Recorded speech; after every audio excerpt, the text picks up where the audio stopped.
नमस्कार, आपके साथ मैं हूं शुभांकर मिश्रा।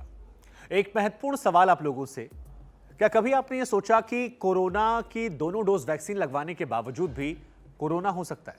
आप कोरोना पॉजिटिव हो सकते हैं। आपके जहन में सवाल आ रहा होगा कि ये कैसा सवाल है, क्योंकि वैक्सीन लगवाने का मतलब यह है कि आप उस बीमारी से निजात पा रहे हैं। लेकिन अब जो मैं खबर आपको बताने वाला हूं वो आपको थोड़ी चिंतित कर सकती है, इसलिए पूरी खबर सुनिए। दरअसल खबर जो है वो लखनऊ और इंदौर से है।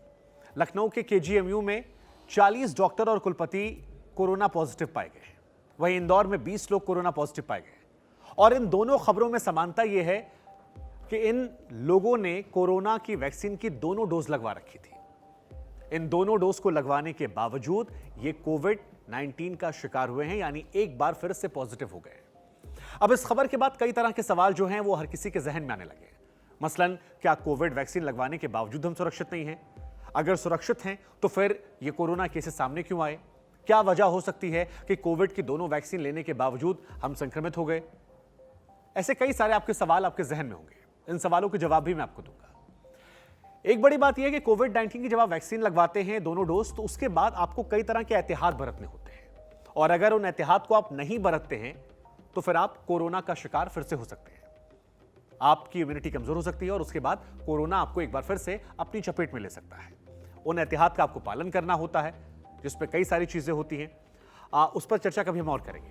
दूसरी बड़ी वजह जो निकलकर सामने आई है वो WHO ने भी कही है कि अगर आप सिगरेट, पान मसाला, बीड़ी, गुटखा, तंबाकू का सेवन जरूरत से ज्यादा करते हैं तो कोई फर्क नहीं पड़ता कि आपने कोविड की वैक्सीन ली है नहीं ली है, वो आप पर असर नहीं करेगी।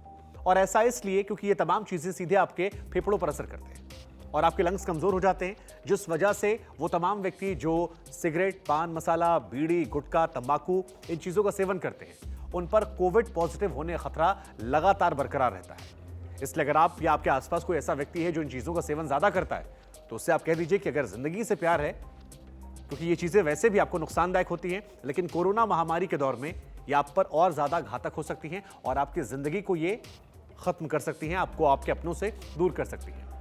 तीसरी बड़ी बात ये निकल कर आ रही है कि कोरोना के कई सारे नए नए वेरिएंट सामने आ रहे हैं और ये नए तरह से कोरोना आ रहा है, और ये नए वेरिएंट पर क्या वो पुरानी वैक्सीन असर कर रही है? एक ये सवाल बहुत ज्यादा महत्वपूर्ण है और इस सवाल को लेकर भी लोग चर्चा कर रहे हैं कि कोरोना की जब वैक्सीन आई थी उस दौरान कोरोना का वेरिएंट अलग था, लेकिन अफ्रीकी वेरिएंट, ब्राजील वेरिएंट, तमाम वेरिएंट सामने आ रहे हैं। एक इंडियन वेरिएंट भी सामने आया। इनके बाद क्या पुरानी वैक्सीन उस तरह से कारगर है, असरदार है? इसलिए ये तीनों बातें जो हैं घूम टहल कर आपको उस सवाल का जवाब देती हैं कि क्या कोरोना की वैक्सीन लगवाने के बावजूद आप सुरक्षित हैं या नहीं है। अब हमने कई लोगों को ये कहते हुए पाया कि देश में कोरोना है ही नहीं, मीडिया जानबूझकर माहौल बना रही है, या देखिए चुनावी राज्यों में आपको कोरोना नजर नहीं आता, बाकी जगह नजर आता है। तो जानकारी के तौर पर आपको बता दूं कि पिछले 3-4 दिनों में 2 या 3 दिन ऐसे हो गए जहां पर 1 लाख से ऊपर केस आ रहे हैं। महाराष्ट्र एक ऐसा राज्य भारत का है जो भारत पे नहीं बल्कि अगर आप पूरी दुनिया की गिनती करेंगे तो वहां पर कोविड पेशेंट के मामले में तीसरे नंबर पर है। हर रोज 50,000 से ऊपर मामले सामने आ रहे हैं। आलम यह है कि सेना से मदद मांगी गई है कि आप अपने अस्पताल हमें दे दीजिए ताकि हमारे लोगों का हम सुरक्षित इलाज कर सकें। और यह भी आलम तब है जब महाराष्ट्र में सबसे ज्यादा कोरोना का वैक्सीनेशन हुआ, यानी लोगों को वैक्सीनेट सबसे ज्यादा किया गया वहां पर सबसे बड़ी संख्या में। एक खबर रायपुर से भी आई कि वहां पर भी लॉकडाउन जो है वो लगाया जा रहा है, कंप्लीट लॉकडाउन 9 अप्रैल से लेकर 19 अप्रैल तक।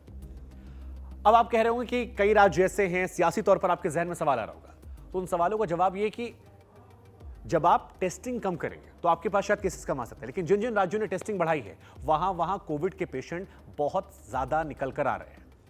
आसान शब्दों में जो शुरुआत का फॉर्मूला था कि 2 गज दूरी, मास्क है जरूरी, मास्क को आप समझ कर रखिए, अगर आप नहीं इस्तेमाल करेंगे तो फिर आपके लिए तकलीफें हो सकती हैं। कई राज्यों में सख्तियां जो बढ़ाई जा रही हैं, मसलन दिल्ली में तो आपने देखा कि दिल्ली हाईकोर्ट ने ऑर्डर कर दिया कि अगर आप कार में भी अकेले जा रहे हैं तो आपको मास्क पहनना अनिवार्य है। अगर आप मास्क नहीं पहनेंगे तो यह आपको वहां पर जुर्माना डाला सकता है। अब यह आपके हाथ में है, क्या आप चाहते हैं कि देश में संपूर्ण लॉकडाउन लगे? क्योंकि अगर आप सावधान नहीं होंगे, अगर आप सतर्क नहीं होंगे, अगर आप इन चीजों का पालन नहीं करेंगे तो जो महाराष्ट्र में आंशिक लॉकडाउन वीकेंड का या रायपुर में कंप्लीट लॉकडाउन 10 दिनों का देख रहे हैं, वो हो सकता है शायद बाकी राज्यों की भी कहानी बनकर निकलकर सामने आ जाए। लोग पलायन कर रहे हैं, घबरा रहे हैं, लेकिन हमारी आपसे अपील यही है कि बुनियादी चीज़ों का आप पालन करें, जो चीज़ें आपने पिछले साल की थी। अगर आप वो करते हैं तो इस बीमारी से आप निजात पा सकते हैं। अगर आप नहीं करते हैं तो न सिर्फ आप खुद के लिए लापरवाह हैं, बल्कि अपनों के लिए और अपने आसपास के लोगों के लिए भी लापरवाह हैं। जरूर सब्सक्राइब कीजिएगा, हमें जुड़े रहिएगा हमारे साथ। कुछ और खबरें हम आप तक पहुंचाएंगे, लेकिन फिलहाल के लिए नमस्कार।